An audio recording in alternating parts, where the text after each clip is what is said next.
123 계엄으로 윤석열이 탄핵되고 헌법재판소에서 탄핵 재판이 진행되고 있지만 대부분의 언론들은 탄핵 인용을 거의 기정사실로 보고 대선 전국으로 돌입하는 상황이다.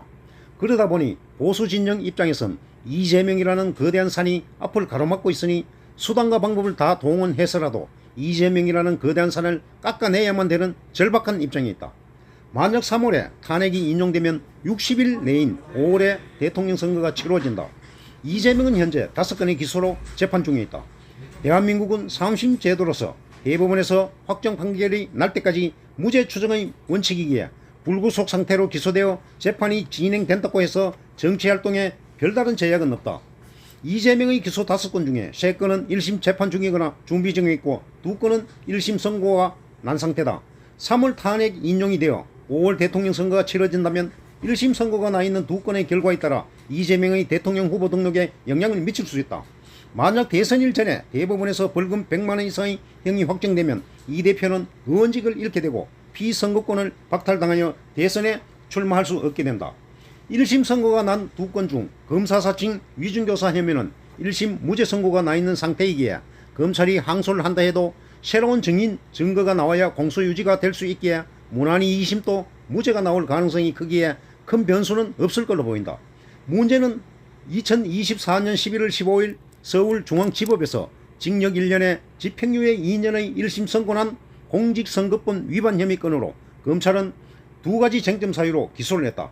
첫 번째 쟁점은 지난 20대 대통령 선거 과정에서 대선 후보였던 이 대표가 21년 12월 한 방송사 인터뷰에서 성남 대당동 개발사업 실무자인 고 김문기 성남 도시개발공사 개발 1처장을 모른다고 한 발언 등을 선거법상 허위사실 공표에 해당한다고 보고 재판에 넘겼다. 두 번째 쟁점은 21년 10월 국회 국토교통위원회의 경기도 국정감사 당시 국토교통부 협박으로 백현동 개발부지 용도를 4단계 상향 조정했다고 한 발언도 문제 삼았다. 일반인의 시각으로 볼 때 선거 시기 후보 발언에 중용을 선고하는 것은 국가의 과도한 개입이고 더구나 이재명은 낙선자 신분이다. 낙선한 야당 대표만을 겨냥한 검찰의 집요한 수사의 결과로밖에 보이지 않지만 법률 전문가가 아니기에 더 이상의 논평은 의미가 없어 보인다.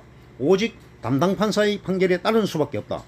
이재명의 사법 리스크 쟁점은 대통령 선거일까지 공직선거법 위반 혐의건이 대법원 확정 판결이 나느냐 나지 않느냐에 달려있다.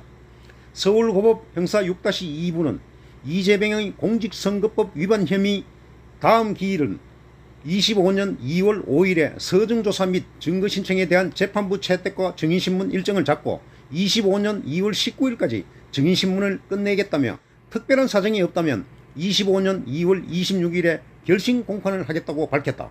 결심 공판은 사건의 심리를 끝내는 마지막 공판이다. 보통 결심한 한 달 이내에 선고가 이루어지는 점을 감안하면 이 대표에 대한 2심 선고는 이르면 3월 중순 또는 3월 말에 나올 가능성이 크다. 지난해 11월 1심 선고 후 약 3-4개월 만에 2심 선고가 나오게 되는 것이다. 이재명의 공직선거법 위반 2심 선고일이 빠르면 3월 10일에서 3월 31일 사이가 될 것으로 예상되기에 대법원 확정 판결 선고일은 아무리 빨라도 3개월 후인 6월 10일에서 6월 30일 사이가 될 것 같다. 헌법재판소 탄핵 결정은 박근혜 92일, 노무현 63일이 소요된 것을 감안할 때 3월 15일 전후쯤에는 나올 것으로 예상된다. 따라서 대통령 선거일은 헌법재판소 탄핵 결정 60일 이내에 선거를 치러야 되기에 2025년 5월 10일에서 5월 20일 사이가 될 것으로 예측이 된다. 이재명의 2심 선고와 헌법재판소 탄핵 결정일이 비슷한 시기에 나와도 이재명의 사법 리스크는 없다고 보는 게 맞다. 탄핵 결정 후 60일 내에 대통령 선거를 치러야 한다는 헌법 조항은 있지만 2심 선고 후 60일 이내에 3심 선고가 이루어진 사례는 거의 없기 때문이다. 윤석열의 탄핵 인용으로 정권 교체에 대한 여론이 우위인 상황에서 검찰과 법원이 굳이 이재명의 3심을 서두를 필요가 있을까? 그들도 나름대로 자기 살 길을 찾을 것이다. 결국은 간다. 단지 조금 돌아갈 뿐이다. 이재영 TV였습니다.